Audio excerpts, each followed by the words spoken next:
ফের রিমান্ডে সালমান, আনিসুল, ইনু, মেনন, মামুন। জানাবো নির্বাচন নিয়ে মতের অমিল। পুলিশ, র্যাব ও আনসার সদস্যদের নতুন পোশাক চূড়ান্ত। এবং সর্বশেষ জানাবো ৩৫ প্রত্যাশীরা আবারও আন্দোলনে নামলেন শাহবাগে। শুনছিলেন সংবাদ শিরোনাম, এবারে বিস্তারিত। ফের রিমান্ডে সালমান, আনিসুল, ইনু, মেনন, মামুন।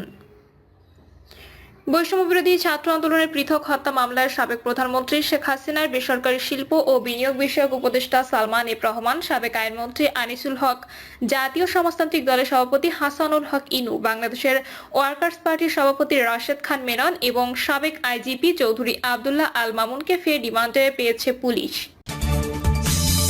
নির্বাচন নিয়ে মতের অমিল। ত্রয়োদশ জাতীয় সংসদ নির্বাচন নিয়ে রাজনৈতিক মহলে মতভিন্নতা বাড়ছে। শেখ হাসিনা সরকার পতনে ঐক্যবদ্ধভাবে আন্দোলন করলেও ৫ মাসের মধ্যে সংসদ নির্বাচন নিয়ে দলগুলোর মধ্যে ভিন্ন ভিন্ন অবস্থান স্পষ্ট হয়ে উঠেছে। তাদের কেউ চাইছে দ্রুত নির্বাচন, কেউ তাড়াহুড়ো করতে নারাজ, কেউ কেউ আছেন সময় যতটা সম্ভব প্রলম্বিত কৌশলে। সরকার পতনের পর আওয়ামী লীগ ও তার মিত্রদের অবস্থান আরও দৃশ্যমান নয়। দেশের রাজনীতির পুরোটাই এখন আওয়ামী লীগ বিরোধী শক্তির একক নিয়ন্ত্রণে। এর মধ্যে বিএনপি ও তার সমমনা দলগুলো, জামায়াত, সিপিবি সহ কয়েকটি বাম দল, হেফাজত ও ইসলামী আন্দোলন বাংলাদেশ সহ বেশ কিছু ধর্মভিত্তিক দল সক্রিয়। এর বাইরে জুলাই অভ্যুত্থানে নেতৃত্ব দানকারী বৈষম্য বিরোধী ছাত্র আন্দোলন ও এর উপজাত বিভিন্ন সংগঠন উল্লেখযোগ্য। মূলত বিএনপি, জামায়াতের বাইরে বৈষম্য বিরোধী ছাত্র আন্দোলনের সংশ্লিষ্ট বর্তমানে দেশের সবচেয়ে প্রভাবশালী রাজনৈতিক শক্তি। এই সংগঠনের কয়েক শীর্ষ নেতা বর্তমান অন্তর্বর্তী সরকার উপদেষ্টা পরিষদ সহ বিভিন্ন দায়িত্বে আছেন। তাই সাদা চোখে দেশের রাজনৈতিক অঙ্গনে ৪টি বৃহৎ ধারা লক্ষণীয়। এগুলো হচ্ছে বিএনপি, জামায়াত, বৈষম্য বিরোধী ছাত্র আন্দোলন ও বামপন্থীরা। এই ৪টি ধারাই নিজস্ব এজেন্ডা রয়েছে, যদিও ভেতরে ভেতরে আরো নানা হিসাব নিকাশও আছে। আগামী জাতীয় নির্বাচনের সময়সীমা নিয়ে এই ৪টি ধারায় নিজস্ব অবস্থান থেকে দাবি এবং মতামত তুলে ধরেছে, যাতে পারস্পরিক মতভিন্নতা ফুটে উঠেছে। প্রধান উপদেষ্টা ডক্টর মোহাম্মদ ইউনূস চলতি বছরের ডিসেম্বরে কিংবা আগামী বছরের প্রথমার্ধে জাতীয় নির্বাচনের ইঙ্গিত দিলেও ৬ মাসের মধ্যে নির্বাচন চায় দেশের বৃহত্তম রাজনৈতিক দল বিএনপি। জাতীয় নির্বাচনের আগে স্থানীয় সরকার নির্বাচনের ঘোর বিরোধী দলটি। কমিউনিস্ট পার্টি সহ বামধারার বেশিরভাগ দলের চাওয়া বিএনপিরই অনুরূপ। তবে ৬ মাসের মধ্যে নির্বাচন অবাস্তব ও অসম্ভব বলে মন্তব্য করেছেন বৈষম্য বিরোধী ছাত্র আন্দোলনের শীর্ষ সমন্বয়ক ও জাতীয় নাগরিক কমিটির মুখ্য সংগঠক সার্জিস আলম। সংস্কারের পর জাতীয় নির্বাচনের পক্ষে নুরুল হক নূরের গণ অধিকার পরিষদ। জাতীয় নির্বাচনের আগে স্থানীয় নির্বাচনের জোরালো দাবি জানিয়েছেন নুরুল হক নূর। একই অবস্থান ইসলামী আন্দোলন বাংলাদেশেরও।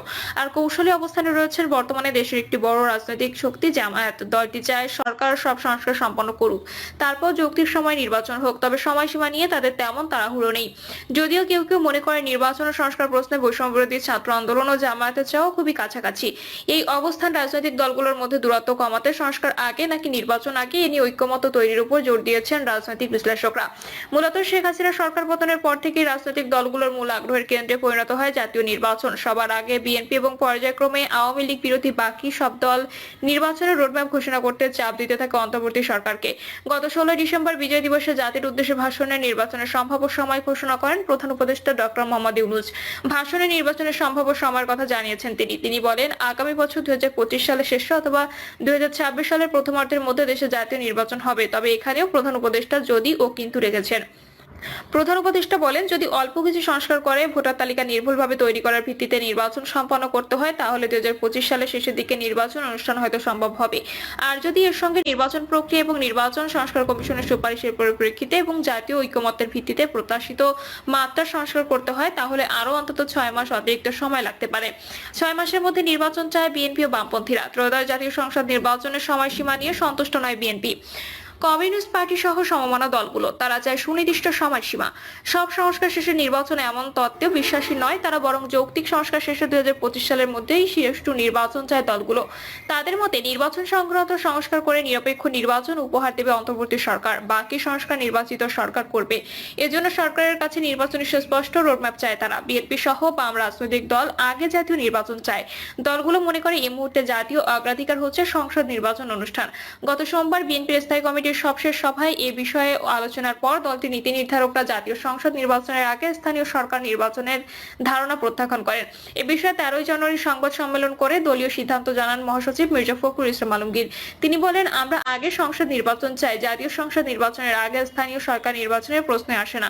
কারণ এখন তো পুরো দেশে পুরো জাতির ফোকাস হচ্ছে জাতীয় সংসদ নির্বাচনের উপর। গত 3টি জাতীয় নির্বাচন হতে পারেনি। মানুষ সেজন্য নির্বাচনের মধ্য দিয়ে গণতন্ত্র উত্তরণের পথটাকে পূরণ করতে চায়। বিএনপি মনে করে সরকারের দিক থেকে নানাভাবে জাতীয় নির্বাচন প্রলম্বিত করার চেষ্টা করেছে। জাতীয় নির্বাচনের আগে স্থানীয় সরকার নির্বাচন অনুষ্ঠানের চিন্তা নির্বাচন বিলম্বিত করার প্রক্রিয়ার অংশ। সেই জন্য দলটির নেতারা সিদ্ধান্ত নিয়েই এ ধরনের চিন্তার সমালোচনা করেছেন। বিষয়টি নিয়ে বিএনপির মহাসচিব তির্যক প্রশ্ন তোলেন, এরকম ক্রিটিক্যাল সময়ে জাতীয় সংসদ নির্বাচন ছাড়া অন্য নির্বাচন করার চিন্তাটা আসে কোথেকে? এদিকে একটা নির্বাচিত সরকার ছাড়া সংবিধান সংশোধন করা ও তার আইনগত বৈধতা দেওয়া কোনোভাবে সম্ভব নয় বলে মনে করেন বাম নেতারা। সেক্ষেত্রে দলগুলোর সঙ্গে আলোচনা সাপেক্ষে এবং গণতান্ত্রিক প্রক্রিয়া ফেরানোর জন্য 2025 সালের মধ্যে একটি গ্রহণযোগ্য জাতীয় নির্বাচন চান তারা। বাংলাদেশের কমিউনিস্ট পার্টির সাধারণ সম্পাদক রহিন হোসেন প্রিন্স বলেন, দেশের বর্তমান আর্থসামাজিক ও রাজনৈতিক বাস্তবতায় জাতীয় নির্বাচনই আগে করা উচিত। সরকার নির্বাচন ব্যবস্থা সংস্কারের কাজ করছে। আমি মনে করি স্থানীয় সরকার নির্বাচন ব্যবস্থা সংস্কার করে তারপর নির্বাচন করা উচিত হবে। আনুষ্ঠানিক প্রক্রিয়া নেই জামায়াতের। জাতীয় সংসদ নাকি স্থানীয় সরকার নির্বাচন আগে, এ বিষয়ে এখনো পর্যন্ত আনুষ্ঠানিক কোনো প্রতিক্রিয়া জানায়নি জামায়াতে ইসলামী। তাদের সাংগঠনিক পর্যায়ে বিষয়টি নিয়ে কোনো আলোচনা হয়েছে বলেও জানা যায়নি। তবে তারা যে কোনো জনমতের প্রতি শ্রদ্ধাশীল বলে জানান ঢাকা মহানগরের একজন কেন্দ্রীয় নেতা। তিনি ভোরের কাগজকে বলেন, জাতীয় সংসদ নাকি স্থানীয় সরকার নির্বাচন আগে, এই প্রশ্নে জোরালোভাবে সামনে এলে দল এর ভালো মন্দ বিশ্লেষণ করে অবস্থান জানাবে জামায়াত। তবে সংস্কার ছাড়া কোনো নির্বাচনে জাতীয় আশা আকাঙ্ক্ষা পূরণ হবে না। নিরপেক্ষ নির্বাচন করতে যতটুকু আইন কানুন সংস্কার সম্ভব সেটা করে যৌক্তিক সময়ের মধ্যে নির্বাচন চাই। আমরা 15 বছর অপেক্ষা করেছি, এখন 3-5 মাস বেশি লাগলেও কাঙ্ক্ষিত সংস্কার শেষে একটা গ্রহণযোগ্য নির্বাচন দেখতে চায়। নির্বাচন নিয়ে তাড়াহুড়ো নেই বলে মন্তব্য করেছেন ইসলামী আন্দোলন বাংলাদেশের আমির মুফতি সৈয়দ মোহাম্মদ রেজাউল করিম। বিএনপিকে উদ্দেশ্য করে চরমোনাই পীর বলেন, যারা নির্বাচনের জন্য অস্থির হয়ে গেছে, আমি বলবো এখন বাংলাদেশের মানুষ সজাগ হয়ে গেছে। আপনারা তো মনে করেন আপনারা অনেক তালগাছ হয়েছেন, আসলে আপনাদের পায়ের নিচে মাটি নেই, মাটি সরে গেছে। বাংলাদেশের মধ্যে আর চাঁদাবাজি, দখলদারি, খুনিদের দেখতে চায় না। পরিবর্তন করতে হবে, ভোটের পরিবেশ তৈরির জন্য আমাদের কাজ করতে হবে। জাতীয় সংসদের আগে স্থানীয় সরকার নির্বাচন আয়োজনের পক্ষে মত দিয়েছেন গণ অধিকার পরিষদের সভাপতি নুরুল হক নূর। গত শুক্রবার রংপুর নগরীর সিটি বাজার এলাকায় দলের জেলা ও মহানগর কার্যালয় উদ্বোধন শেষে সাংবাদিকদের সঙ্গে আলাপকালে তিনি বলেন, আওয়ামী লীগ সরকারের আমলে বিতর্কিত নির্বাচনে যারা স্থানীয় সরকারের জনপ্রতিনিধি হয়েছেন ইতোমধ্যে তাদের অপসারণ করা হয়েছে, ফলে স্থানীয় সরকারের কোনো প্রতিনিধি নেই। কার্যক্রম স্থবির হয়ে পড়েছে এবং জনগণ ভোগান্তির শিকার হচ্ছে। জাতীয় নির্বাচনের আগে যদি স্থানীয় সরকার নির্বাচন হয় তাহলে এই নির্বাচন হবে দেশের ইতিহাসের সবচেয়ে গ্রহণযোগ্য মডেল স্থানীয় সরকার নির্বাচন। আমরা বলবো মার্চ-এপ্রিলের মধ্যে এই নির্বাচন নিয়ে সরকার সিদ্ধান্তে এলে সরকারের কার্যক্রমে গতি আসবে। ভোটার তালিকা হালনাগাদ, নির্বাচন কমিশন বিচার ব্যবস্থাকে ঠিক করে আইন শৃঙ্খলা বাহিনীকে মূল দায়িত্ব ফিরিয়ে এনে আগামী বছর 6 মাসের মধ্যে নির্বাচন করা অসম্ভব বলে মন্তব্য করেছেন জুলাই শহীদ স্মৃতি ফাউন্ডেশনের সাধারণ সম্পাদক ও জাতীয় নাগরিক কমিটির মুখ্য সংগঠক সার্জিস আলম। পঞ্চগড় মকবুলার রহমান সরকারি কলেজ মাঠে শীতার্ত মানুষের মাঝে শীতবস্ত্র বিতরণ অনুষ্ঠানে তিনি বলেন, এত রক্ত, এত জীবনের বিনিময়ে জনগণের চাওয়া কেবল একটি নির্বাচনের মধ্যে সীমাবদ্ধ নয়, তবে স্বচ্ছ নির্বাচনের মাধ্যমে জনপ্রতিনিধিদের কাছে ক্ষমতা গেলে কোনো সমস্যা নেই। গত মঙ্গলবার পররাষ্ট্র মন্ত্রণালয়ে সাংবাদিকদের প্রশ্নের জবাবে ঢাকায় নিযুক্ত জাতিসংঘের আবাসিক সমন্বয়কারী গোয়েন লুইস বলেন, বাংলাদেশে আগামী জাতীয় নির্বাচন কবে হবে সেটি সরকার ও রাজনৈতিক দলগুলো ঠিক করবে। তারা শুধু প্রযুক্তিগত সমর্থন দেবে। এদিকে সরকার ও অংশীজনদের মধ্যে ঐকমত্যের ওপর গুরুত্ব দিয়েছেন রাজনৈতিক বিশ্লেষকরা। ঢাকা বিশ্ববিদ্যালয়ের শিক্ষক ও রাজনীতি বিশ্লেষক অধ্যাপক জোবাইদা নাসরিন বলেন, সংস্কার আগে নাকি নির্বাচন আগে, এ নিয়ে ঐকমত্য জরুরি। বিএনপির মতো দলগুলো নির্বাচনে গুরুত্ব দিচ্ছে, আবার সংস্কার কমিশনগুলোর প্রতিবেদন জমা দেওয়া শুরু হয়েছে। তিনি বলেন, তবে শুধু প্রস্তাব এলেই তো সবকিছু ঠিক হয়ে যাবে না, মাঠ পর্যায়ে বাস্তবায়ন করা দরকার। রাজনৈতিক দলগুলোর সঙ্গে সরকারের দূরত্ব বাড়ছে। এছাড়া কমিশন যখন সবগুলো রিপোর্ট দেবে তখন রাজনৈতিক দলগুলোর ঐকমত্যে পৌঁছানো বড় চ্যালেঞ্জ হয়ে দাঁড়াবে। এর সঙ্গে চ্যালেঞ্জ হবে সংস্কার প্রস্তাবে হয়তো কিছু মানুষ বা গোষ্ঠীর কথা বাদ পড়ে যেতে পারে, কিন্তু তাদেরও তো কথা থাকবে, সেগুলোকে আমলে নিতে হবে। পুলিশ, র্যাব ও আনসার সদস্যদের নতুন পোশাক চূড়ান্ত। আওয়ামী লীগ সরকারের পতনের পর পরিবর্তিত পরিস্থিতিতে পুলিশ বাহিনীর সংস্কার সহ তাদের পোশাক পরিবর্তনের দাবি ওঠে। শেষ পর্যন্ত পুলিশ, র্যাব ও আনসার সদস্যদের নতুন পোশাক চূড়ান্ত করা হয়েছে। স্বরাষ্ট্র উপদেষ্টা লেফটেন্যান্ট জেনারেল মোহাম্মদ জাহাঙ্গীর আলম চৌধুরী বলেন, পোশাকের সঙ্গে মানসিকতারও পরিবর্তন হতে হবে। সবাই এই সময়ে বিজিবিকে সাউন্ড গ্রেনেড ও টিয়ারশেল কেনার অনুমোদন দেওয়া হয়। জানা গেছে ইতোমধ্যে 18টি পোশাক পরিহিত পুলিশ, আনসার ও র্যাবের প্রতিনিধি দল বৈঠকে প্রবেশ করেছে। সেখান থেকে পোশাক নির্বাচন বা চিহ্নিত হবে। 35 প্রত্যাশীরা আবারও আন্দোলনে নামলেন শাহবাগে। সরকারি চাকরিতে প্রবেশের বয়সসীমা পুরুষদের জন্য 35 এবং নারীদের জন্য 37 করার দাবিতে রাজধানীর শাহবাগের জাতীয় জাদুঘরের সামনে আন্দোলনে নেমেছে শিক্ষার্থীরা। দুপুর 12টা থেকে তারা সেখানে অবস্থান নেন। আন্দোলনকারীদের দাবি বয়সসীমা বৃদ্ধি জনপ্রশাসন কমিশনের সুপারিশ অনুযায়ী করা হোক।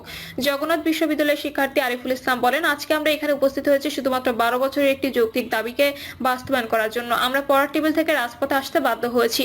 রাষ্ট্র কর্তৃক সংস্কার কমিশন সুপারিশ করেছিল নারীর ক্ষেত্রে 37 বছর এবং পুরুষের জন্য 35 বছর বাস্তবায়নের, কিন্তু সেটা কোনো অশুভ শক্তি বাধায় সেটাতে 32 করা হলো। সেটা আমাদের বোধগম্য নয়।